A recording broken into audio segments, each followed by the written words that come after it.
사실 제일 필요한 것 중에 하나가 바로 뭐죠? 단백질입니다. 사실 이제 가장 좋은 단백질 중에 양질의 단백질 중에 하나는 소고기인데 상당히 비쌉니다. 이제 돼지고기로 단백질을 공급받고 싶지만 돼지고기는 또 무게 대비해서 지방의 함량이 좀 많은 편이죠. 근데 놀랍게도 건미역, 이 마른 미역의 단백질 함량이 분유에 있는 단백질 함량, 산양류에 있는 단백질 함량과 거의 동일합니다.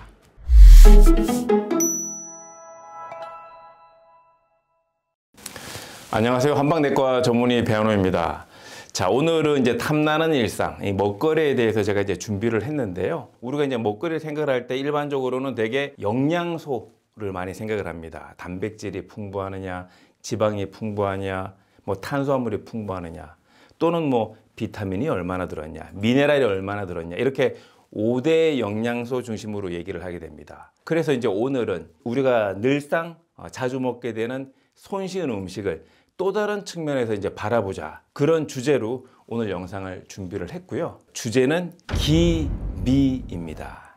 기운할 때 기랑 이 만미자를 써서 기미에 대해서 오늘 설명을 드리고자 합니다. 내가 가지고 있는 나의 어떤 성질, 성격, 기질, 일종의 요즘 표현으로 따지면 MBTI 같은 그런 성향과 음식이 갖고 있는, 먹거리가 가지고 있는 성향이 어떤 식의 어떤 조화를 이룰지를 제대로 알아야 우리가 이제 그 음식을 제대로 알고 먹을 수가 있는 겁니다. 그런 대표적인 기미로 논할 수 있는 3대 식품. 정말 값싸고 손쉽게 구할 수 있으면서 내 몸에 좋은, 다이어트에도 도움이 되고 해독에도 도움이 되고 기력을 높이는 데도 도움이 되는 미역에 대해서 제가 설명드리고자 합니다. 기미라고 하는 관점에서 음식을 바라보는 첫 시간에 정말 중요한 음식, 정말 중요한 먹거리 하나를 먼저 소개해 드리겠습니다. 그 첫 번째 중요한 식재료 음식은 바로 해채입니다. 해채. 이 한자로 해채인데요. 해채가 뭘까요? 미역입니다. 미역. 이제 우리가 만병통치약이 없다고 하는데 정말 만병통치약에 가까운 게 바로 미역입니다. 우리가 이제 미역의 한자를 제가 제일 먼저 설명을 드렸는데요. 미역 한자를 잘 보게 되면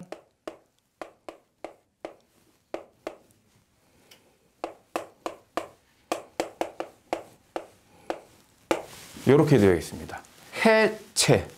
이 해자는 알죠? 바다 해자. 이 채는 뭐냐? 채소 채자입니다. 유일하게 한자로 바다에 있는 채소라고 표시하는 게 미역입니다. 그래서 이제 전통적으로 이제 미역은 선조들이 어떻게 생각을 하냐면 육지에만 채소가 있는 게 아니라 바다에도 채소가 있다. 그래서 육지에 있는 채소도 먹지만 바다에 있는 채소도 골고루 먹자라고, 그래서 이름을 이렇게 2000년 전부터 해채라고 기록을 해둔 겁니다. 식이섬유가 중요하다, 우리가 채소가 중요하다라는 건 많이 알지만 미역이 채소라고 하는 관점에서 접근하는 것은 조금 낯설 수도 있겠죠. 실제로 미역이 그래서 식이섬유가 굉장히 많이 풍부합니다. 우리가 최근 들어서도 이제 식이섬유가 가장 각광을 받는 이유가 뭐냐면 당뇨병, 뭐 고지혈증, 혈압 같은 다양한 흔히 말해서 대사질환, 이 성인병의 주요 원인 중에 하나가 식이섬유가 부족해서 그런 건데요. 우리가 식이섬유 그러면 뭐 당근, 우엉, 연근 여러 가지 뿌리 식품을 많이 먹어야 될 거라고 생각을 하는데 미역을 드셔도 변비 해소에 도움이 되는 겁니다. 미역에는 뭐가 풍부하다? 식이섬유가 풍부합니다. 식이섬유. 그래서 이 식이섬유는 많은 분들이 변비로 고생을 할 때 여러 가지 유산균도 드시고 뭐 다양하게 시도를 하시지만 특히 여성분들이 20대, 40대 사이 여성분들이 변비로 고생을 많이 하거든요. 그럴 때 1차적으로 선택할 수 있는 가장 손쉬운 게 미역입니다. 우리가 이제 나이가 들수록 이제 골다공증이 오게 됩니다. 그래서 저도 이제 50대 이제 초중반을 넘어가지만 키가 이제 줄어들기 시작을 하게 됩니다. 이제 40대, 50대를 넘어가서 60, 70세, 70세, 80세로 넘어가게 되면 칼슘이 부족해지게 되고 골다공증, 골감소증이 오게 되면서 이제 척추가 내려앉고 연골이 내려앉으니까 키가 적게는 1cm에서 많게는 3cm가 줄어드는 분들이 많이 나오죠. 사실 그래서 이제 칼슘이라고 하는 것은 자라나는 영유 아이들부터 7, 80대 이제 어르신들까지 골고루 필요한 게 칼슘이죠. 동식물을 통틀어서 칼슘이 가장 풍부한 음식 중에 하나를 뽑아라 그러면 뭐다? 바로 또 이 해체 미역입니다. 미역에는 칼슘이 풍부합니다. 칼슘이. 그래서 칼슘이 풍부하기 때문에 또 골고루 먹어야 되는 중요한 음식이기도 한데요. 이제 사실 우리가 일상적으로 크게 다치지 않는 이상 칼슘이 인생에서 가장 필요한 그 순간이 있습니다. 특히 여성들인데요. 여성들이 칼슘이 가장 필요한 그 순간이 언제냐? 출산하고 난 이후입니다. 출산하고 나게 되면 이제 이 신생아에게, 우리 애기에게 모유도 먹여야 되고, 그리고 이제 엄마가 출산을 통해서 이제 에너지랑 여러 가지가 영양분이 고갈이 되었기 때문에 엄마의 영양분도 공급을 해줘야 되고, 모유 수유를 하는 애기에게도 골고루 영양분이 가야 되는데, 이 고성장기이기 때문에 가장 필요한 미네랄들이 많이 필요한 시기인데, 이때 또 가장 중요한 게 칼슘이다 말이죠. 가장 저렴하면서도 효과적으로 산모랑 아기에게 칼슘을 제공할 수가 있습니다. 소화 성장, 그리고 골다공증, 그리고 이제 산모에게까지 다양하게 이제 쓸 수가 있는 겁니다. 그리고 최근에 이제 한국 남녀공이 진단을 많이 받게 되는 암 중에 하나, 갑상선입니다. 갑상선 기능 항진증, 갑상선 기능 저하증, 또 갑상선 종, 갑상선 암, 이 갑상선 관련된 여러 가지 질환들이 갈수록 늘어나서 진단을 받고 약을 복용해야 되고 수술해야 되는 경우들이 많이 생깁니다.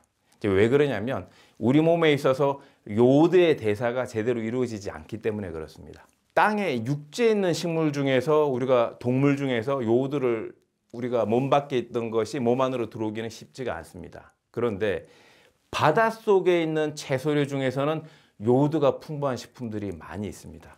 다시마도 그렇고 듬북도 그렇고, 그렇지만 가장 우리가 쉽게 가장 저렴하게 우리가 이용할 수 있는 게 바로 미역입니다. 미역을 풍부하게 드시는 분들은 갑상선 질환을 예방할 수가 있습니다. 그래서 미역에 풍부한 세 번째 우리가 주목해야 될 성분 중에 하나가 바로 요오드입니다. 물론 이제 갑상선 암으로 수술을 해서 또 요오드 치료를 받거나 하시는 분들한테는 또 제한을 해야 되는 그 이제 학문적으로 중요한 시기가 있겠지만, 치료적으로 중요한 시기가 있겠지만, 일반적으로 갑상선 질환을 예방하기 위해서는 우리가 일상적으로 요오드 섭취가 필요한데요. 이 요오드를 가장 손쉽게 공급할 수 있는 게 바로 미역이 되는 겁니다. 미역. 앞에서 이제 설명드렸던 이 식이섬유를 통해서 다시 설명드리지만 다이어트에도 도움이 될 수가 있고, 변비가 적절하게 해소가 되게 되면 혈압에도 도움이 되는 겁니다. 그리고 또 한 가지가 우리가 요즘 20대 분들도 많이 그렇고 뭐 기본적으로 이제 그 호르몬의 변화가 심한 40대, 50대 정도부터 이제 고혈압이 생기기 시작을 하는데요.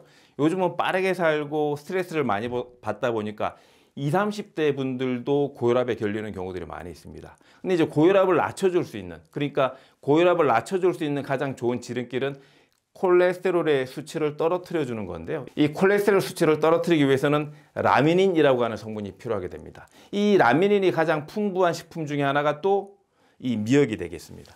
이 라미닌이 풍부한 음식을 먹게 되게 되면 혈중의 콜레스테롤 수치를 떨어뜨려 주게 되면서 혈액순환을 촉진시키기 때문에 혈압을 떨어뜨리는데 우리가 도움을 받을 수가 있는 거죠. 그 다음에 또 중요한 성분이 있죠. 우리가 이제 뭐 왔다 갔다 걸어 다니다가 보게 되면 갑자기 이제 어지럽다, 그리고 갑자기 기운이 빠진다, 뭐 힘들다. 여성분들한테 특히 많지만 남성분들도 최근에 많이 겪는 질환이 있습니다. 이게 뭐냐면 이제 빈혈이죠, 빈혈. 이 보통 이제 빈혈이라고 하는 것은 혈액 검사상 헤모글로빈 수치가 12에서 14 정도가 정상인데 그 이하일 때를 철결핍성 빈혈이라고 의학적으로 진단을 내리는데요. 헤모글로빈 수치는 정상 범위 내이지만 이제 빈혈로 또 고생하시는 분들이 많죠. 어쨌든 뭔가 어지럽거나 기력이 없거나 저혈당증이라고 생각하는 것 중에 상당수가 이 철 대사가 제대로 안 될 때 그런 경우들이 많이 있습니다. 동물 중에서 식물 중에서 통틀어서 가장 손쉬운 이 철의 공급처가 바로 미역입니다. 그래서 우리가 미역에 주목해야 될 다섯 번째는 바로 뭐냐? 철분입니다. 철분. 이 미역 하나만 보더라도 이렇게 이제 다양한 효능을 갖고 있는 겁니다. 풍부한 식이섬유, 칼슘, 요오드, 라미닌, 철분. 게다가 미역 특유의 그 끈적끈적한 점액 성분들이 알긴산이라고 하는 점액 성분이 또 우리 몸에 들어와서 위장을 보호해주는 역할을 하게 됩니다. 우리가 일반적으로 칼슘제가 좋다고 골다공증에 쓰게 되는 칼슘제를 먹게 되면 많은 분들이 소화불량을 느끼게 됩니다. 체기가 약간 있게 되죠. 이런 미네랄 제제에는 이론적으로 좋기는 하지만 실제로 먹어보게 되면 체기를 유발하고 소화불량을 유발하는 경우들이 많이 있습니다. 그러나 식품 형태로 들어오게 되면 용량은 부족하게 되지만 특별한 소화에 대한 불편함 없이 먹을 수가 이제 있는 거죠. 게다가 미역은 위장장애를 보호해주는 그런 끈적한 성분이 있기 때문에 위장장애에 대한 불편함이 없이 우리가 이제 칼슘을 또 공급받을 수 있는 좋은 방법이 되는 거죠. 여러 가지 이로움들이 가장 많은 것이 바로 이제 미역이라고 할 수가 있겠습니다. 미역에 중요한 역할들이 많이 있는데요. 또 한 가지가 정말 마지막 파이널이 있습니다. 6번, 마지막 파이널 6번. 우리가 애들이 자라날 때 또 나이가 들어서 사실 제일 필요한 것 중에 하나가 바로 뭐죠? 단백질입니다. 그래서 이제 단백질이 풍부한 음식을 먹기 위해서 어르신들 중심으로 해서는 하루에 손바닥 크기의 돼지고기 100g을 먹어라.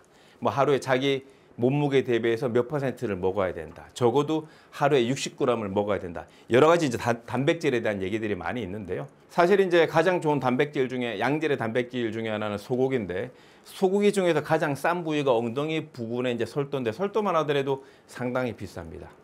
이제 돼지고기로 단백질을 공급받고 싶지만 돼지고기는 또 무게 대비해서 지방의 함량이 좀 많은 편이죠. 호불호가 좀 갈립니다. 닭고기가 좀 싸긴 한데 닭고기로 먹다 보게 되면 정말 닭 비린내 때문에 또 지치기도 합니다. 근데 놀랍게도 건미역, 이 마른 미역의 단백질 함량이 분유에 있는 단백질 함량, 산양류에 있는 단백질 함량과 거의 동일합니다.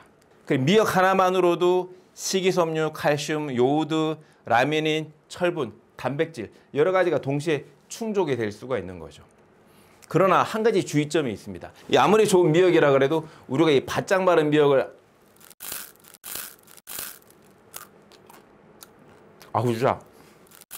이 바짝 마른 미역을 그냥 먹을 수는 없겠죠. 그리고 바닷속에서 나는 거기 때문에 아무래도 염분의 함량이 있습니다. 그래서 미역을 먹을 때는 꼭 주의해야 될 두 가지 팁이 있는데요. 첫 번째는 뭐냐?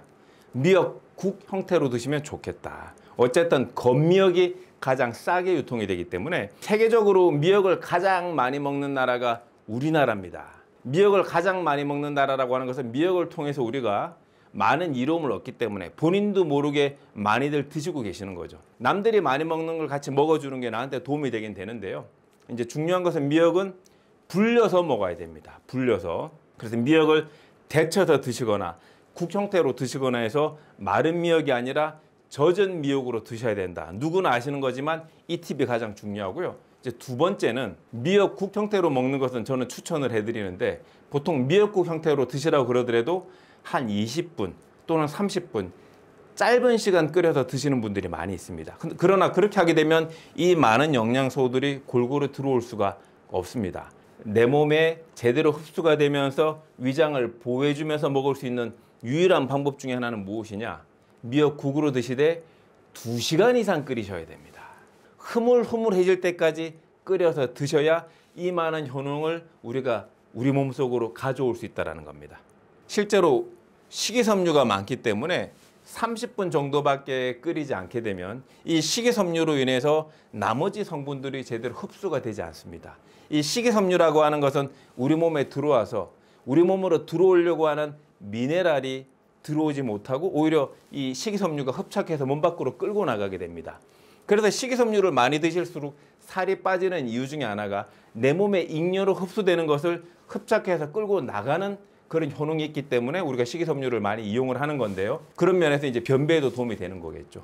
그런데 이 식이섬유가 30분 이내로 끓이시게 되면 빠등빠등 살아있어서 이 식이섬유가 미네랄을 흡착해서 나가는 힘이 좋아지기 때문에 이런 것들이 흡수가 안 되게 됩니다. 그러나 이제 2시간 이상 끓이게 되면은 식이섬유 자체가 굉장히 약해지기 때문에 그 고리가 끊어지고 약해지기 때문에 우리 몸에 미네랄이 흡수되는 것을 방해할 수 있는 힘이 그만큼 약해지게 되는 겁니다. 그래서 제가 해보니까 2시간 정도 이상을 끓였을 때 식이섬유의 힘이 약해지게 되고 나머지 대사에 필요한 물질들이 흡수되는데 좋은 시간대다. 그래서 꼭 기억하실 것, 미역을 불려서 요리를 하셔야 되는 것.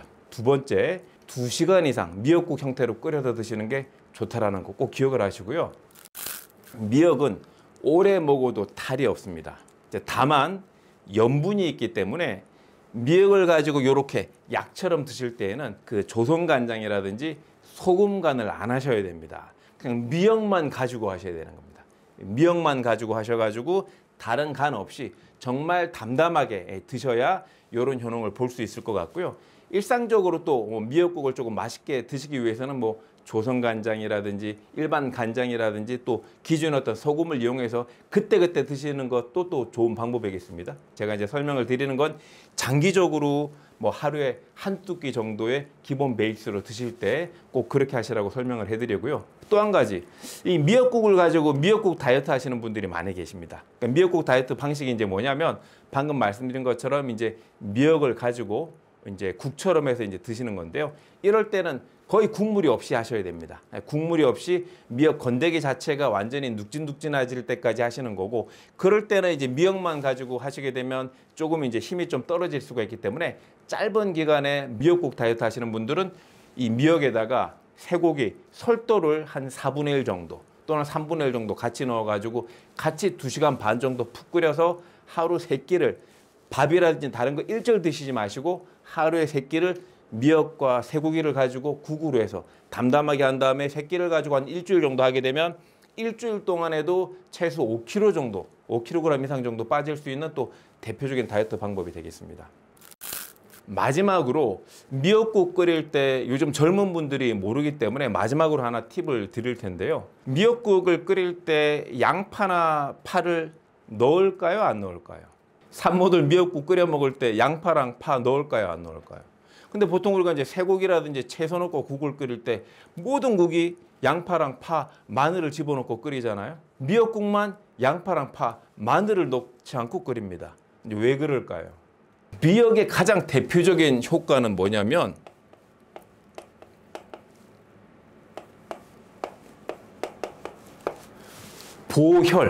보혈이라 그래서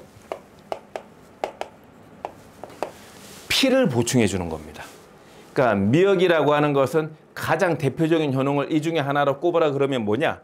몸에 좋은 피를 공급해 주는 겁니다. 좋은 피를. 근데 이제 좋은 피를 공급을 해 주는데 이때 파랑 양파, 마늘이 들어가게 되면은 이 보혈하는 기능을 파괴시켜 버리고 방해해 버리게 됩니다. 미역국만 가지고 철분이 충분해서 결핍성 빈혈에도 실제로 3개월, 6개월 이상 방금 말씀드린 대로 미역국을 꾸준하게 드시면 그 헤모글로빈 수치가 올라가거든요. 근데 파, 양파, 마늘을 넣고 끓이게 되면 잘 안 올라갑니다. 미역국을 방금과 같이 이렇게 드시거나 또는 아까 말씀드렸던 쇠고기 미역국 형태로 다이어트 목적으로 하실 때 파, 마늘, 양파를 미역국에는 꼭 넣지 않고 하셔야 됩니다. 이 부분을 20, 30대 분들은 많이 모르시더라고요. 왜냐? 보혈 때문에 그렇습니다. 보혈 때문에. 오늘 이제 미역에 대해서 여러 가지 설명을 잘 드렸고요.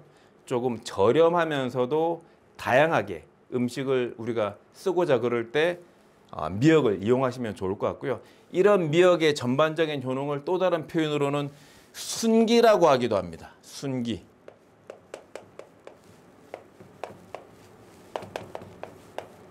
순기. 기운을 순조롭게 해준다는 겁니다. 그래서 우리가 또 갱년기에 열받고 스트레스 받고 짜증나고 화가 날 때 내 기운을 가라앉혀 주고 싶다. 그렇게 될 때 기운을 순조롭게 하는 것도 미역이 되겠습니다. 한국 사회처럼 바쁘고 빠른 사회에 미역국을 다양한 형태로, 미역을 다양한 형태로 이용을 하시게 되면 본인의 성격도 순화시키고 저렴하게 이 미네랄과 여러 가지 철분을 우리가 이용할 수 있는 좋은 방법이 되겠습니다. 이상입니다.